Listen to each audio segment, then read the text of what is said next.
Frank Sinatra, he was a lover of classical music. He was somebody who really appreciated the way the right orchestration can uplift the vocal. There's really no other vocalist who had that kind of regard for the orchestra. His arrangements were more sophisticated than anything I'd really ever heard from any other vocalist before or since. And there were all of these charts, all of these arrangements that had never been performed by Frank. With loving and laughter. Many of them amazing finds that had just been lost for decades. Give me the simple love. Being able to perform these charts and to be entrusted with this, it's a really exciting thing.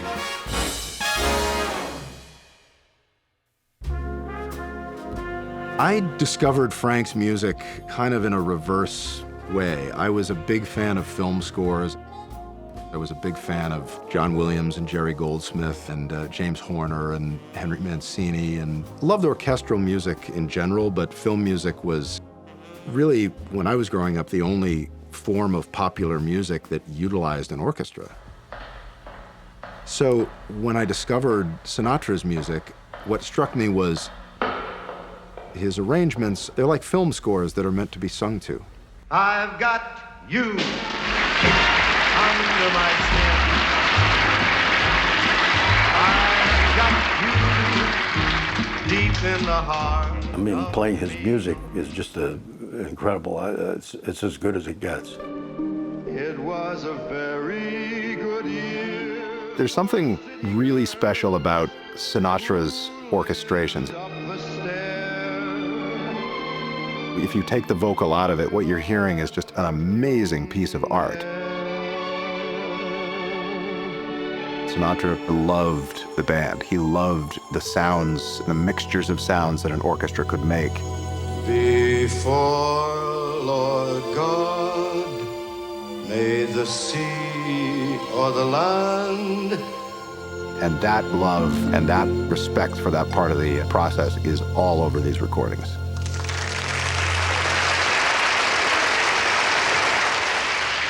And across my old pal, Mr. Nelson Riddle. Nelson, thank you. The arrangers that wrote for Frank, they're just peerless. Nelson Riddle, Billy May, and Don Costa, these great artists, these three arrangers who were thought of as some of the greatest ever to apply the craft. Well, I think that a good arranger is terribly vital because he is, in a sense, he's a recording secretary.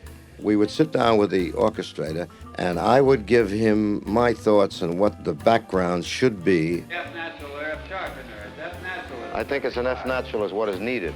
Then I would say, how wrong am I? You know, and he'd say, well, you're about 60% all right, but let me explain to you how I think it should be done, because he understands more than we do about it.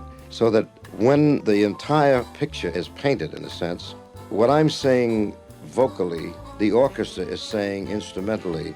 Our conductor, Mr. Don Costa, and this great orchestra. Each one of these people was such an incredibly prominent creative force and such a colossal talent in their own right. There is an importance to preserving these things on paper.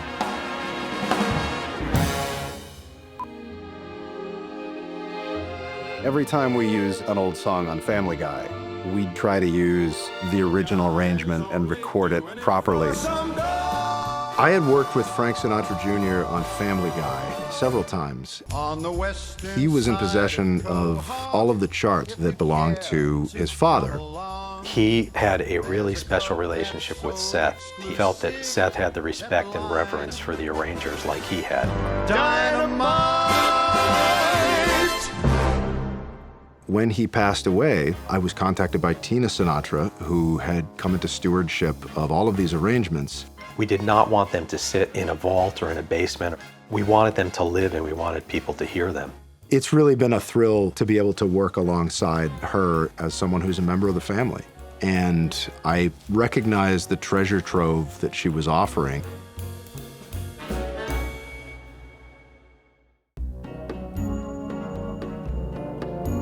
When we came into possession of the charts, we didn't really know what was in there. I think it was something like 1,200 boxes of charts.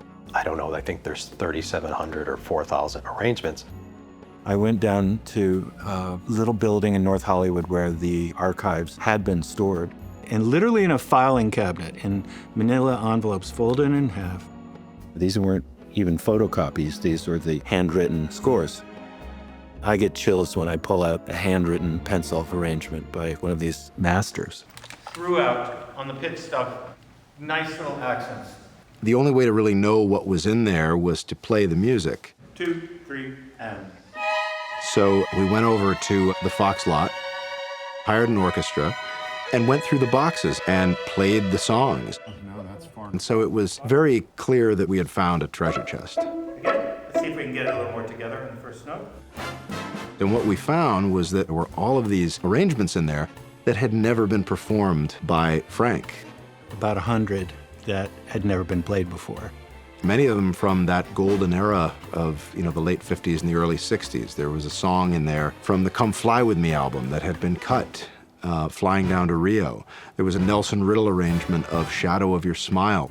And as we started going through these undiscovered arrangements, we thought, well, there's a record here. Saturday night is the loneliest night of the week. In the 1940s, they played very differently than they would now. And so we talked to John Wilson from the UK.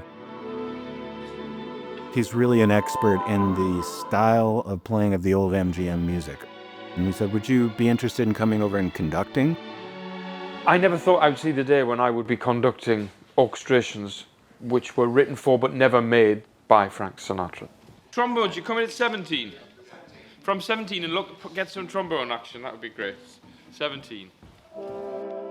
What I try to do is to capture the sort of ardor and the perfection of that playing from those days.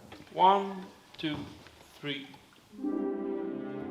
He has taught this group of musicians to play in that old style. So when you listen to it, it really sounds like you're hearing The Wizard of Oz or Singing in the Rain, one of those old great MGM musicals. Not that I really care. What you're hearing is a pretty large orchestra, but the energy is so potent that it doesn't sound like you're listening to Beethoven. It sounds like you're listening to a small jazz ensemble, but there's like 70 of them. But how did she look? It was really, really important to Joel to put together this orchestra, to cast it really, and that's what he did. The result is a UK-US hybrid of really some of the best musicians on the planet, certainly for this kind of music.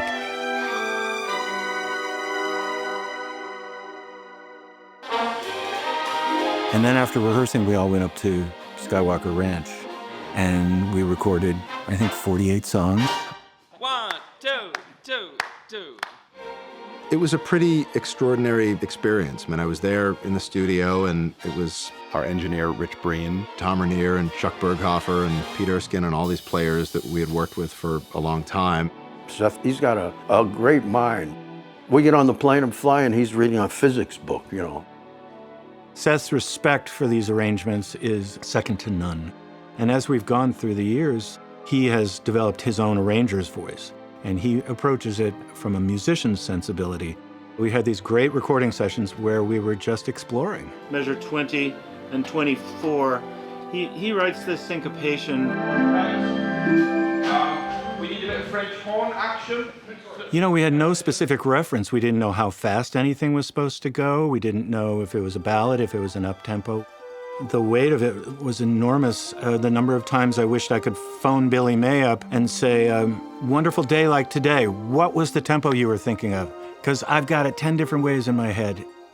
We were all hearing something that had a familiarity to it, that had a comfort to it, but the songs themselves were, in many cases, brand new. Shadows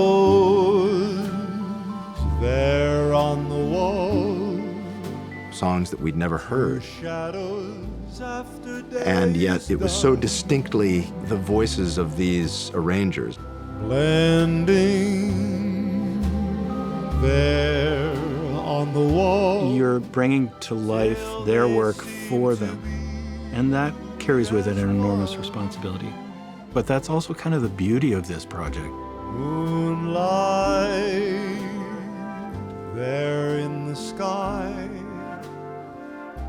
a sight no one in love To take these charts where you really only have one shot at it, to record them as they were meant to be recorded, you just want to make sure you do it just right.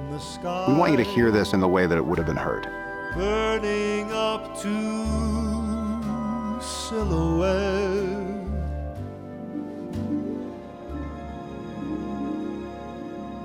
Lush Life was the only song for which we had any kind of a blueprint. Lush Life I find fascinating. Lush Life is a very conceptual arrangement. Clearly to me is Nelson Riddle trying to push boundaries. Master 19257, take one. There's a half a recording that Sinatra did in the studio that was laid down, I guess, in or about 1958, something like that. And it kind of told us what Frank's take was.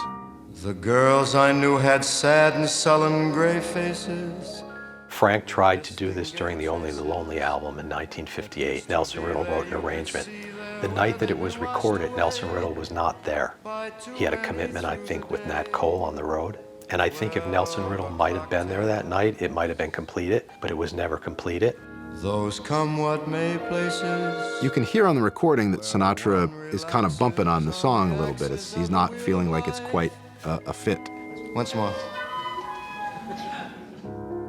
And he gets halfway through it, and then he says, you know, why don't we take this up again in about a year? And he never did. Put this aside. Put it aside for about a year. And decades later, we get to finish it. That was kind of our way into this album. How would Nelson Riddle have taken the tempos? How would Sinatra have interpreted the words? That's a very special track for that reason, because there's a bit more of a history to it that directly involves Frank. Then you came along with your siren song. There's only a few people, Seth is one of them, that's a champion of this music, that does it in the way that it was done before, with the reverence it deserves. But your poignant smile was tinged with the sadness.